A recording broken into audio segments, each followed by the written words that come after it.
حاتم تائی سے کسی نے کہا تھا کبھی اپنے سے بڑا سخی بھی دیکھا ہے؟ اس نے کہا دیکھا ہے۔ وہ کیسے؟ کہنے لگے میں نے ایک دن سارے شہر کی دعوت پکائی تھی،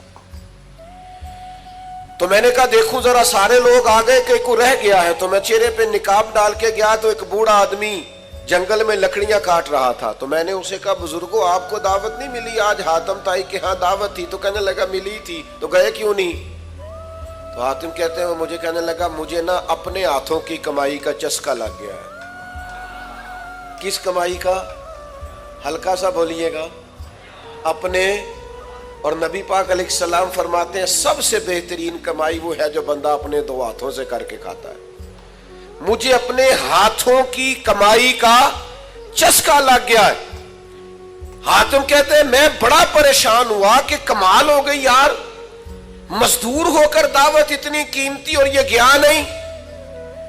کہتے ہیں میں گھوڑے پہ بیٹھ کے واپس آنے لگا تو پیچھے سے مجھے آواز دی، کہنے لگا یہ 3 دینار میرے بھی لے جانا اور وہاں جو لنگر پکا رہا اسے دے دینا، حاتم تائی کو تو ضرورت نہیں پڑی۔